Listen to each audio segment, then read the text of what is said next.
The Raft by Jim LaMarche.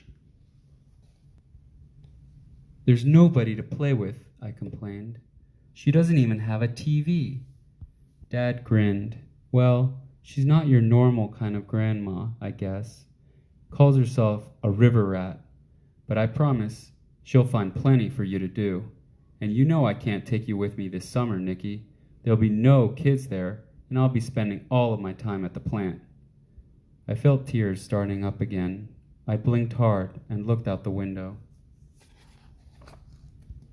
That afternoon, I stood in Grandma's yard and watched my dad drive away. Dust rose up behind our car, and as it disappeared into the pines, "Well, we can't stand here all summer," said Grandma. "Come on, Nicky. It's time for supper." "Honey or maple syrup on your cornbread?" Grandma asked. "I don't like cornbread," I mumbled, poking my finger into the syrup pitcher when she wasn't looking. "If you're going to do that, you better wash up first." She had eyes in the back of her head. "Bathroom's that way." I pushed the doorway curtain aside and walked into what must have been the living room in any other else's house. Books were scattered everywhere, on the tables, on the chairs, and even the floor. 3 of the walls were cluttered with sketches and stuffed fish and charts of the river.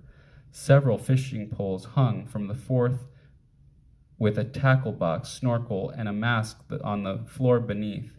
It looked like a river rat's workroom, all right, except that in the middle of everything was a half-finished carving of a bear. "Been carving that old bear for years," Grandma called from the kitchen. "The real one hangs out in the dump. Now come get your supper before I feed it to him." Dad was right. Grandma found plenty for me to do. In the morning, I stacked firewood. Then I helped clean her house from the rain gutters and changed the spark plugs in her truck.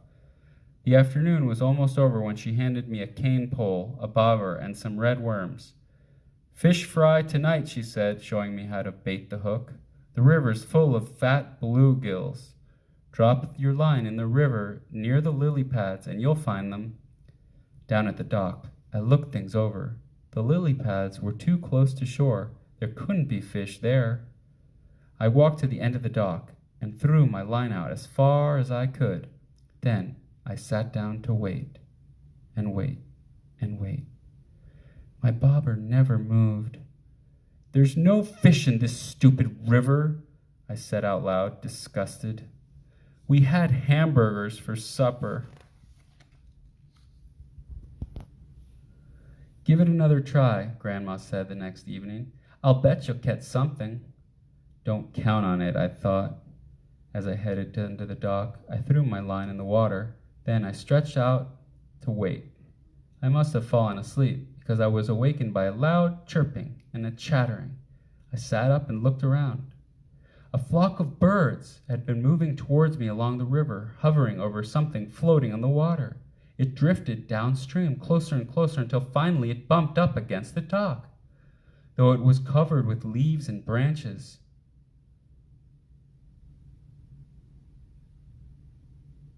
Now I could tell that it was a raft. What was it doing floating down the river all by itself, I wondered.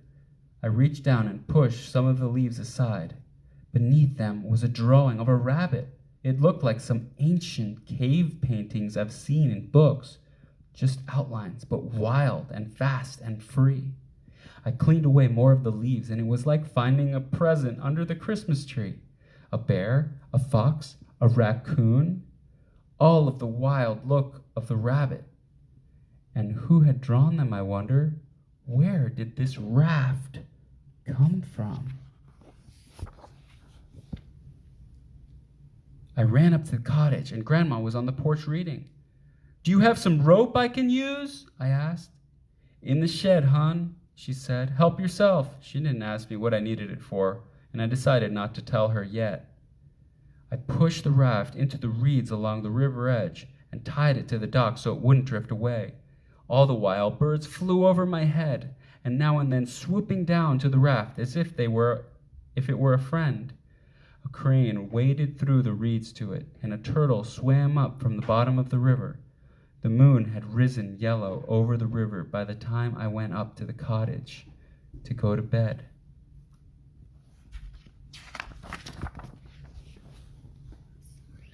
I was already down at the dock the next morning when Grandma appeared with a life jacket and a long pole.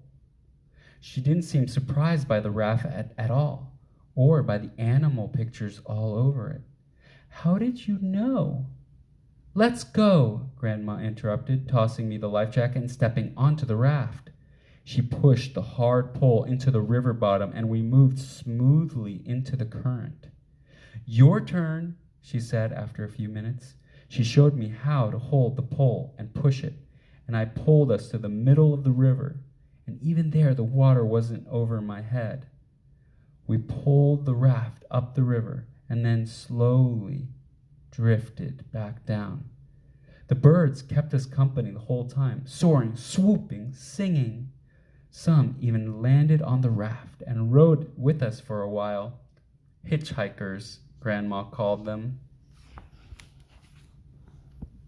After that, I had a little more time for anything but the raft.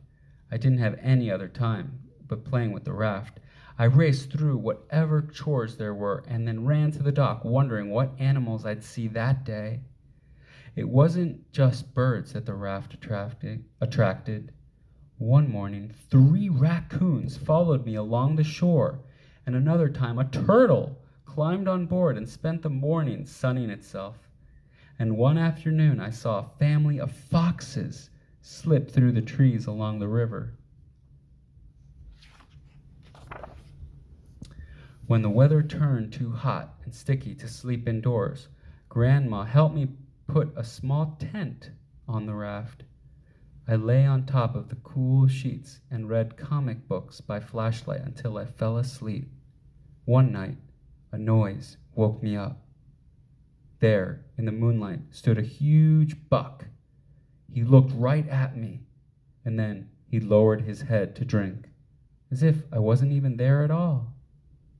I found Grandma the next morning working on her bear carving. "Do you have some extra paper I could draw on?" I asked her. She brought out a big sketch pad and a pouch filled with thick pencils and crayons. "I've been saving these just for you. Better take these too." And she held out the snorkel and the mask. "Never know when these might come in handy." The sun was hot that afternoon, so I pulled into the shade of a willow and then waited to see what the animals the raft would bring this time. It wasn't long before a great blue heron swooshed down with a crayfish in its bill. I grabbed the pencil and began to sketch. I felt invisible as the bird calmly ate lunch right in front of me. Then it preened its feathers, looked back up the river, and flew off. That night, I showed my drawing to Grandma. Not bad at all." And she tacked it to the wall on top of one of her own sketches.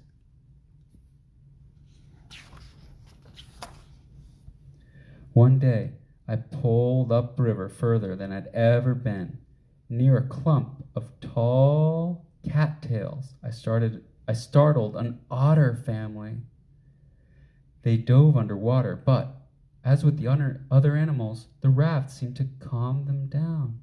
Soon, they were playing all around me. Grandma had been right about the mask and the snorkel coming in handy, and I slipped them on. Then I hung my head over the raft and watched the otters play, chasing fish, chasing each other, sometimes just chasing their own tails. And I kept very still, but they didn't seem to mind me watching. They played keep away with a small stone, then tug of war with a piece of rope. It was like they were showing off for me. They even let me feed them right out of my hand.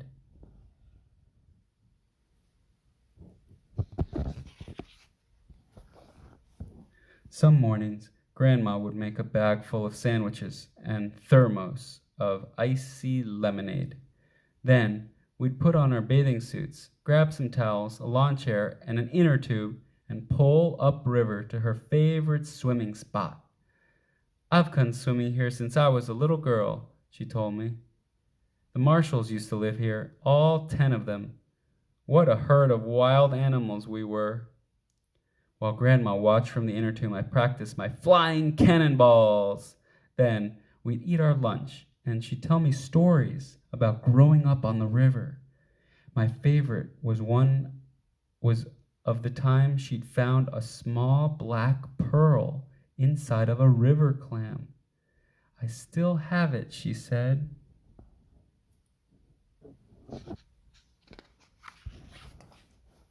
Somehow, on the river, it seemed like summer would never end, but of course it did. On my last day, I got up extra early and crept down to the dock. The air was cool, and low, pearly fog hung over the river. I unteed the raft and quietly drifted downstream. Ahead of me, through the fog, I saw 2 deer moving across the river, a doe and her fawn. When they reached the shore, the doe leaped easily up the steep bank and then turned to wait for her baby. But the fawn was in trouble. It kept slipping down the muddy bank. The doe returned to the water to help, but the more the fawn struggled, the deeper it got stuck in the mud.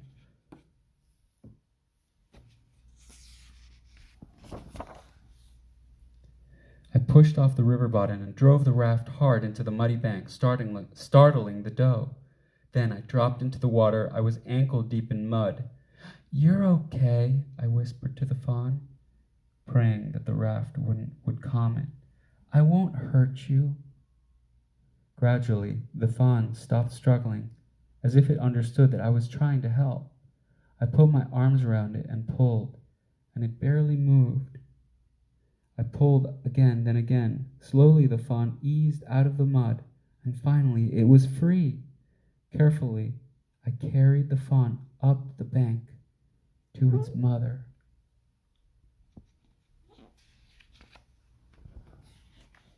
Then, quietly, I returned to the raft, and from there I watched the doe nuzzle and clean her baby, and I knew what I had to do. I pulled the stub of a crayon from my pocket, and I drew the fawn in all its wildness into the old gray boards of the raft. When I had finished, I knew it was just right. After supper, I showed Grandma my drawing of the fawn and told her my story. "It's perfect, but we need to do one more thing." She hurried up to the cottage. When she came back, she had tubes of oil paint and 2 brushes. Grandma helped me trace my drawing with the oil paint, which was soaked deep in the wood. "That'll keep it. Now you'll always be part of the river, just like you, Grandma. A river rat." Grandma laughed. "Just like me," she agreed. The